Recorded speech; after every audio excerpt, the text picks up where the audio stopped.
اگر آپ Saturday night fever film دیکھیں گے جو 1977 میں آئی تھی اور ہیوج ہٹ تھی، جان ٹراولٹا کی فلم، میوزیکل ہٹ تھی، امیزنگ ڈانسز اور گانے تھے اس میں، بی جیز کے گانے تھے، تو اس میں جو ہیرو تھے جان ٹراولٹا، جن کا ٹونی مینیرو نام تھا، ان کے کمرے میں بھی پوسٹر تھا، وہ اسی شخص کا تھا جس کی میں بات کر رہا ہوں۔ بیشتر نوجوانوں کے کمرے میں اس کی تصویر نظر آتی تھی۔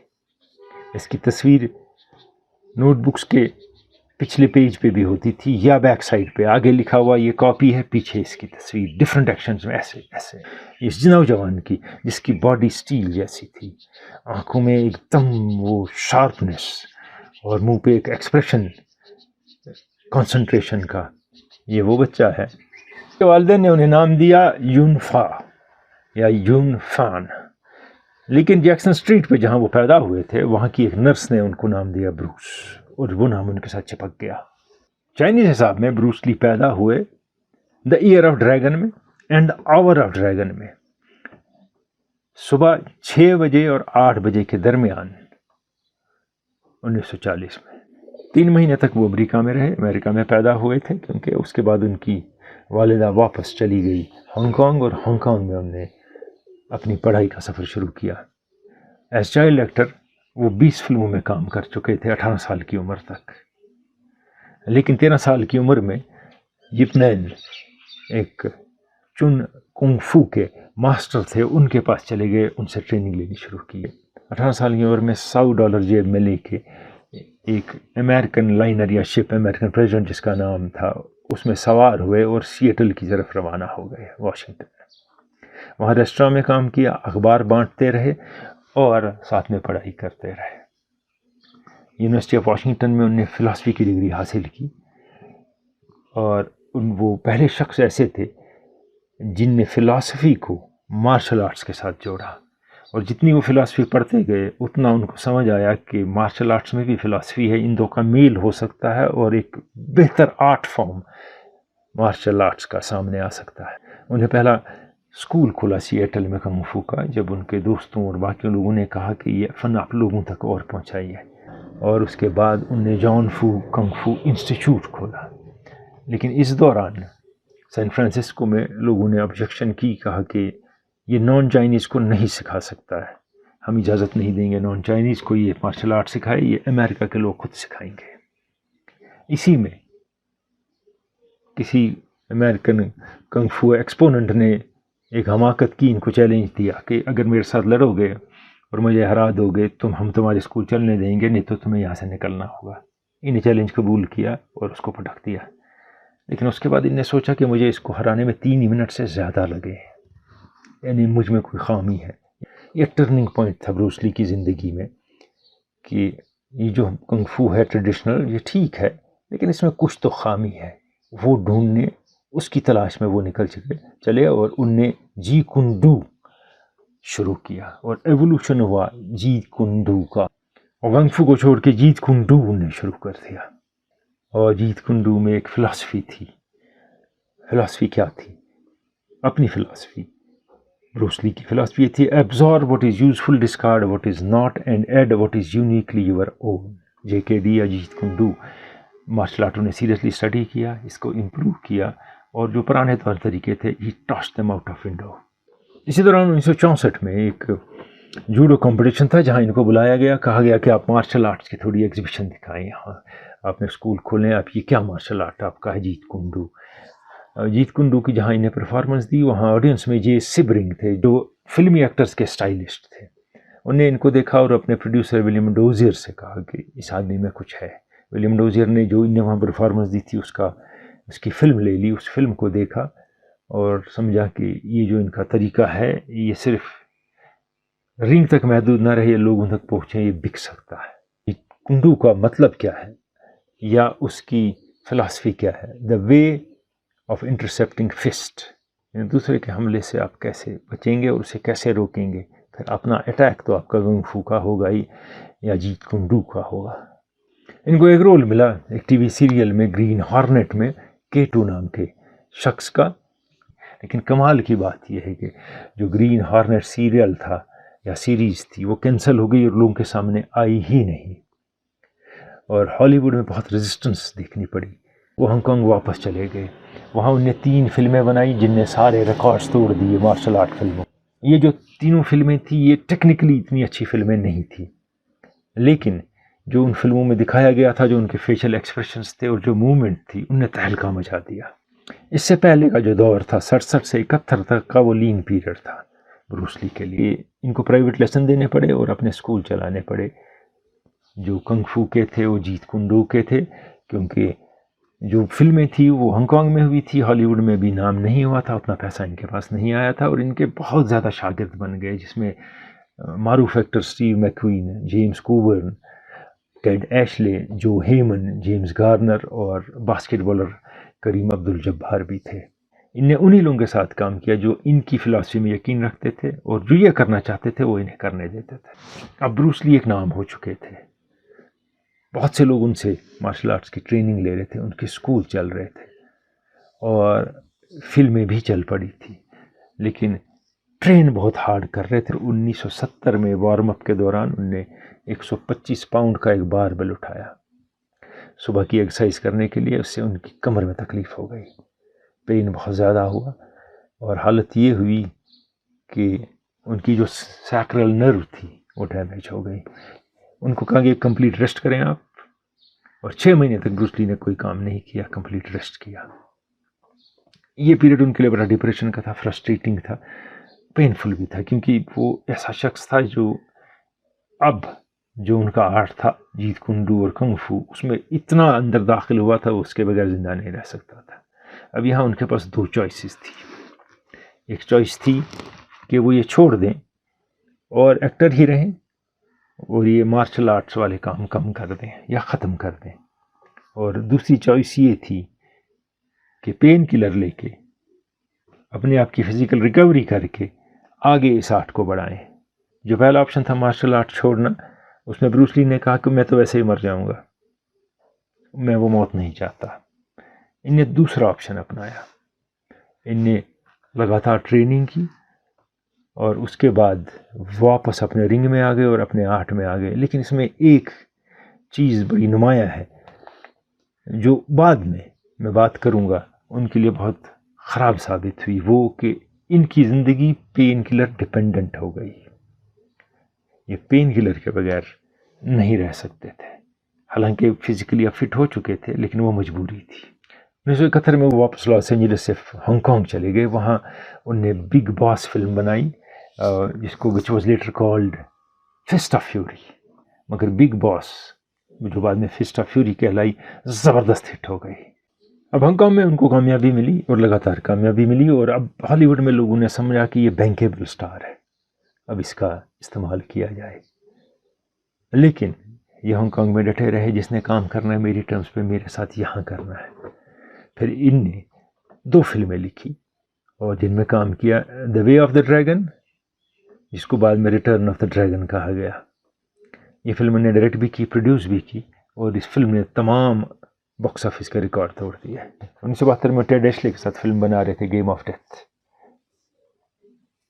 لیکن اسی دوران وارنر بردرز نے سوچا کہ ہم ان کے ساتھ ایک ڈیل کریں، کیونکہ اب یہ ایک نام ہو چکے تھے، اور گیم آف ڈیتھ کو آن ہولڈ رکھا گیا اور فلم شروع ہوئی enter the dragon. Enter the dragon جو تھی وہ 1973 میں چائنیز تھیٹرز میں ہالی ووڈ کے اگست میں پریمیئر ہونی تھی، لیکن اس سے پہلے کہ فلم پریمیئر ہوتی اور لوگوں کے سامنے آتی، بروس لی اس دنیا سے چل بسے. 20 جولائی 1973 کو ان کے سر میں درد ہوا، ان کو پرسکرپشن کی جو ان کی دوائی تھی وہ دی گئی، اور اس کے بعد وہ کولیپس ہو گئے اور ریکور نہیں ہوئے. ایک بہترین آرٹسٹ، ایک اس سے بہتر انسان، ایک ذہین دماغ، ایک قابل personality passed away. The world could not reconcile to the fact that Bruce Lee is no more. اب بروس لی کے بارے میں کچھ فیکٹس آپ کو بتاؤں گا، لیکن اس سے پہلے ان کی موت کا واقعہ کہ ہوا کیا ان کے ساتھ، کیونکہ اس پہ بڑا لے دے ہوا کہ بروس لی کیسے گزر گئے، سازش ہے، جھوٹ ہے، چائنیز نے مارا ہے، لوگوں نے مارا ہے، ایسا کچھ بھی نہیں صحیح. جب ان کی بیک میں تکلیف ہوئی، نرو میں پرابلم ہوئی، اور کچھ دیر کے لیے وہ بیڈ پہ چلے گئے، اور پھر ویل چیئر پہ اور دھیرے دھیرے ریکور انہوں نے کیا. میں نے کہا تھا اس بار ان کو 2 چوائس کرنی تھی, یا تو یہی کریں صرف ایکٹر رہیں, مارشل آرٹس چھوڑ دیں, انسٹرکٹر رہیں خود نہ کریں, یا یہ سب کچھ کریں فٹ ہونے کے بعد لیکن پین کلر ڈپینڈنس ان میں بڑھ جائے. اور انہیں دوسرا آپشن مانا, اور وہ جانتے تھے دوسرا آپشن جو ہے it will lead to death. ان کا ڈیلی ڈوز تھا پین کلرز کا, اور اس کے باوجود کہ وہ پین کلر لیتے تھے وہ دن کو 14 گھنٹے ٹریننگ کرتے تھے. Imagine he would train for 14 hours, اور دیکھتے دیکھتے وہ زخمی انسان واپس اسٹیل کی باڈی والا انسان بن گیا تھا. لیکن نارمل جو ہیں اس آرٹ کے لوگ وہ 2 یا 3 گھنٹے پریکٹس کرتے ہیں. جب انہیں 14 گھنٹے پریکٹس شروع کی, یعنی ایک دن میں یہ 5 دن کی ٹریننگ کرتے تھے. ان کی باڈی ویئر آؤٹ ہو رہی تھی, اور یہ decades of this wear out and pain killers was telling on him. اندر سے وہ ویئر آؤٹ ہو رہے تھے. اگر آپ نے دیکھا ہوگا جو ویٹ لفٹرز ہوتے ہیں اور خاص کر ان مارشل آرٹس کے ایکسپوننٹ ہوتے ہیں, نارملی ان کا بلڈ پریشر ہائی رہتا ہے ان کاموں سے, اور جب آپ اس کے ساتھ پین کلر لے رہے ہیں تو آپ کے دماغ پہ بہت اثر پڑتا ہے اس کا, اور ہیڈ ایکس بھی ہوتے ہیں. ویٹ لفٹرز اور مارشل آرٹسٹ سے پوچھ لیجئے, ان کے فریکوینٹ ہیڈ ایکس ہوتے ہیں, لیکن اس کے بعد وہ ریسٹ کرتے ہیں اور ریکور کرتے ہیں. لیکن بروس لی نے ریسٹ نہیں کیا. ان کے جو ہیڈ ایکس تھے, جو سر میں درد تھا, وہ فریکوینٹ ہو رہا تھا. میں نے کہا اب کولیپس بھی بیچ بیچ میں ہو رہے تھے, اور یہ پین کلر کی کمبینیشن 14 گھنٹے کی اس کے ساتھ ٹریننگ ان کو اندر سے ختم کر رہی تھی. اور ہم یہ نہیں کہہ سکتے کہ اس دن ان کو کوئی غلط پین کلر دیا گیا, اس کے وجہ سے وہ کوما میں چلے گئے اور گزر گئے, نہیں. اور یہ فائنل بلو تھا. نہ تو ٹریننگ کم کر رہے ہیں, نہ پین کلر کم کر رہے ہیں, تو جسم کتنا برداشت کرے گا. اور ایک دن اس نے کام کرنا بند کر دیا اور وہ گزر گئے. وہ صرف 5 فٹ 7 انچ لمبے تھے, 61 کلو ان کا وزن تھا, لیکن ان کے پنچ کی جو رفتار تھی وہ 190 کلومیٹر فی گھنٹہ تھی. یہ کہہ سکتے ہیں کہ آپ کہ ہائی سپیڈ ٹرین جس رفتار سے چلتی ہے اسی رفتار سے وہ اپنے ہاتھ سے دوسرے کو مارتے تھے. وہ جو ساری انرجی جسم کی تھی وہ اس سپیڈ میں لا کے ہٹ کرتے تھے. تو سامنے والا سروائیو کیسے کرے گا.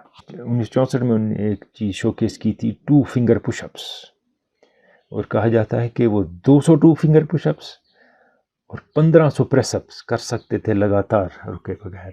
ان کی جو پہلی فلم تھی جس میں انہوں نے کام کیا اور جو کامیاب بھی رہی اور جس سے وہ ایکٹر بنے ایز این اڈلٹ, وہ تھی بگ باس, جس کے لیے ان کو $7,500 ملے تھے. کل میں انہوں نے کئی باکسنگ کے مقابلے جیتے, اور وہ باکسنگ تھی جس میں کک باکسنگ الاؤڈ نہیں تھی, لات نہیں مار سکتے تھے, جو بعد میں ہم نے بروس لی کو کرتے دیکھا.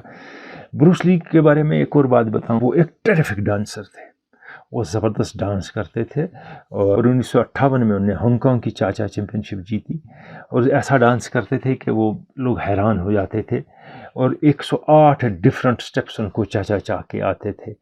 اس کے علاوہ وہ کنگ فو ڈانسنگ بھی کرتے تھے, اور بروس لی کو جب آپ کنگ فو کرتے دیکھیں گے تو ہمیں لگتا ہے کہ اس میں جو خوبصورتی ہے, جو ادا ہے, کہیں ڈانس کے سٹیپس بھی ہیں. یہ صرف ایک مارشل آرٹ نہیں ہے, وہ بہترین جو سنکرنائزیشن ہے وہ ڈانس میں ہی ہو سکتی ہے.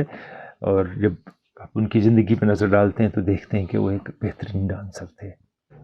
ان کے مارشل آرٹس کی فلمیں بنانے سے پہلے بھی مارشل آرٹ پہ فلمیں بنتی تھی, ہانگ کانگ میں بھی اور ہالی ووڈ میں بھی, لیکن کسی میں وہ انٹینسٹی نہیں تھی, وہ سچائی نظر نہیں آتی تھی جو بروس لی نے اپنی فلموں میں دی.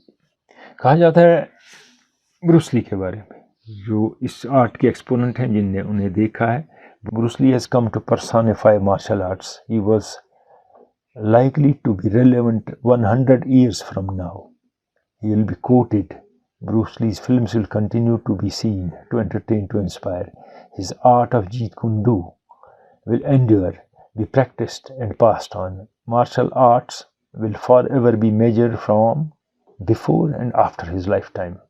جس دوران وہ یونیورسٹی میں پڑھ رہے تھے اس دوران ایک تو وہ ریسٹوراں میں کام کرتے تھے, کنگ فو سکھاتے تھے لوگوں کو, اور ساتھ میں اخبار بانٹتے تھے اور جابس کرتے تھے جس سے پیسہ کما کے وہ اپنی زندگی گزار رہے تھے. وہ گیسٹ لیکچرر تھے چائنیز فلاسفی کے اس دوران گارفیلڈ ہائی اسکول میں. اب دیکھ لیجیے, ہم صرف جانتے ہیں ان کا مارشل آرٹس اور ان کی فلمیں, لیکن ان کی ایک زبردست فلاسفی تھی اور وہ فلاسفی پڑھاتے تھے اسکول کے بچوں کو. بروس لی کی جو فلاسفی تھی, جو ان کا طریقہ کار تھا, اس کو لوگوں نے بزنس میں بھی اپنایا.